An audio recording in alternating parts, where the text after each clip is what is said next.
Bienvenidos a esta sesión correspondiente a la semana 3, donde estaremos viendo el tema de óxidos e hidróxidos.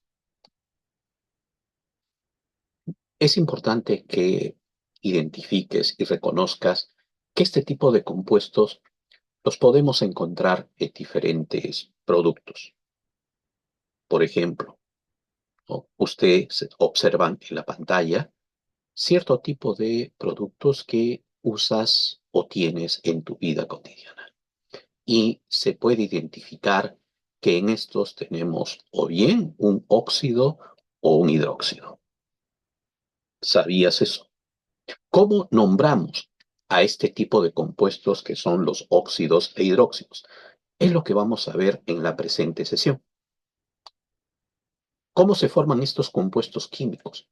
¿Cuál es el grupo funcional que los identifica? ¿No? ¿Qué aplicaciones tienen, ¿no?, en nuestra vida cotidiana? Y, por ejemplo, tú observas allí una fórmula y un nombre. Ese nombre estará correcto según la fórmula que tenemos. ¿Corresponde a un óxido? ¿Corresponde a un hidróxido? Vamos a identificar. ¿Cuál es el logro de la sesión para el día de hoy?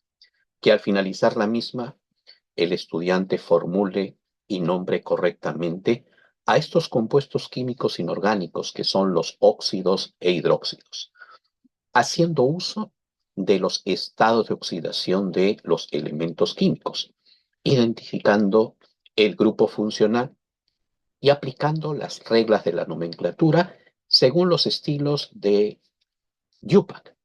Para eso se seguirá un procedimiento ordenado, lógico y coherente en función a estas reglas de formación.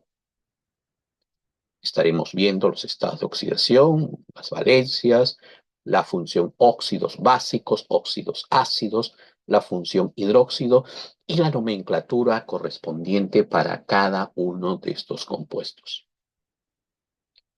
En el presente diagrama de flujo podemos observar las principales funciones químicas más importantes que vamos a ver a lo largo de estas semanas. Por ejemplo, el día de hoy estaremos viendo los óxidos básicos y los óxidos ácidos. Ambos son compuestos binarios, ¿no? Según puedes ver en las fórmulas, ¿no? Veremos cómo se forma un óxido básico, un óxido ácido. Un óxido básico, si tú observas, es un metal con el oxígeno, mientras que un óxido ácido es el resultado de un no metal con el oxígeno.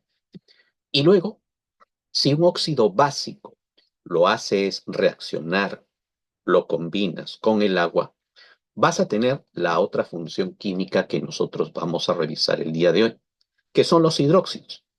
Y como observas en esta fórmula, los hidróxidos son compuestos ternarios. Están formados por 3 elementos.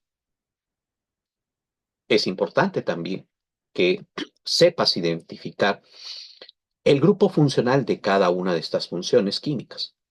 Por ejemplo, tú puedes ver que en el caso de los óxidos, que son compuestos binarios, tenemos el metal y el oxígeno en todas las fórmulas.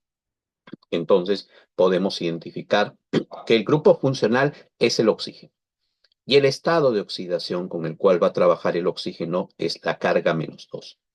Mientras que en el caso de los hidróxidos, estos compuestos son ternarios. Tenemos el metal y el grupo OH. Este grupo OH es el grupo hidroxi que va a trabajar con carga -1.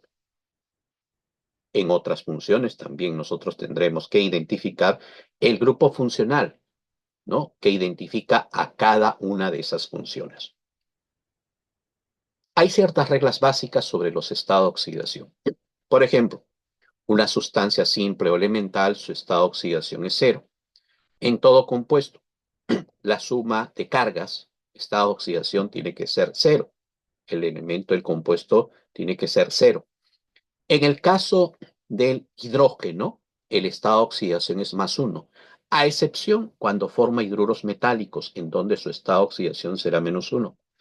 En el caso del oxígeno, su estado de oxidación es -2, a excepción cuando forma peróxidos. En ese caso, el estado de oxidación es -1. Los metales alcalinos, aquellos del grupo 1A, su estado de oxidación es +1. Y los metales alcalinos térreos del grupo 2A, su estado de oxidación es +2. Y otra cosa importante es que identifiques que en un ion molecular, la sumatoria de estados de oxidación nos va a dar la carga del ion. En el caso de la valencia, podemos decir que la valencia es la capacidad que tienen los átomos para unirse con otros y formar moléculas o compuestos, dependiendo de sus electrones que se encuentran en la última capa o nivel. Sus números, valores, pueden ir desde el 1 hasta el 7. Según Lewis, la identificación molecular del agua podemos observar lo siguiente.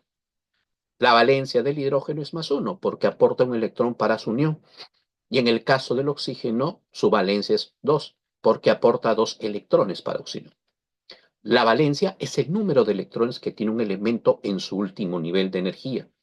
Son los que pone en juego durante una reacción química o para establecer un enlace con otro elemento.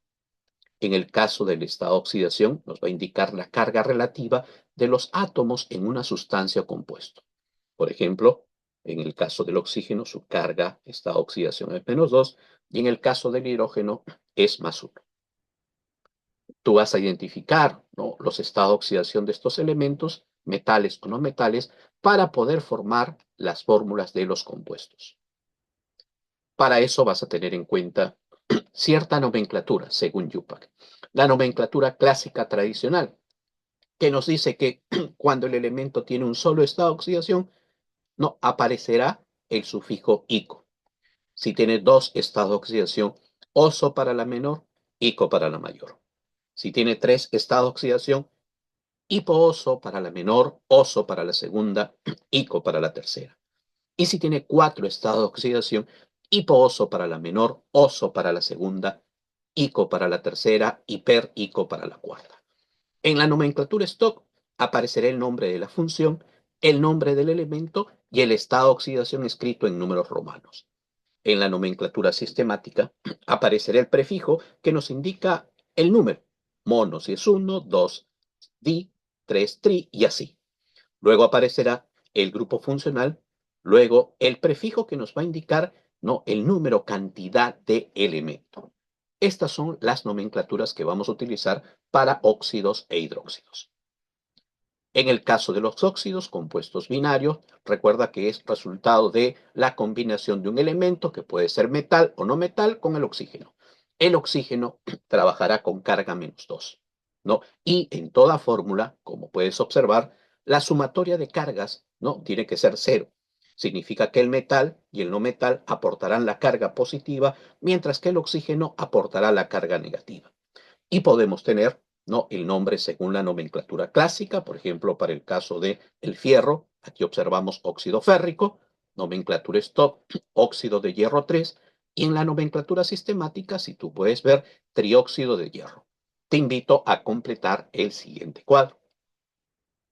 En el caso de los hidróxidos, estos compuestos son ternarios, que resulta de la combinación de un óxido básico con el agua. Y como observas, tenemos el metal y tenemos el grupo OH, el grupo hidroxi. El grupo hidroxi trabajará con carga negativa -1, mientras que el metal aportará la carga positiva. En la fórmula tú tienes que buscar que esa carga positiva y negativa se equilibren. Y en el caso de estos compuestos también vamos a tener la nomenclatura clásica, stock y sistemática, como observas en el presente cuadro. Por ejemplo, hidróxido sódico, hidróxido de hierro o fierro 3, dihidróxido de platino. Te invito a que tú des respuesta a estas preguntas. ¿Qué hemos aprendido esta sesión? ¿Qué fue lo más fácil o difícil? ¿Se absuelven tus dudas, consultas? ¿Qué tipo de problemas puedes resolver mediante el conocimiento de los óxidos e hidróxidos? ¿Conoces óxidos e hidróxidos en tu vida cotidiana? Te invitamos también a revisar esta bibliografía que la encuentras en la biblioteca y te invitamos a participar de la sesión presencial.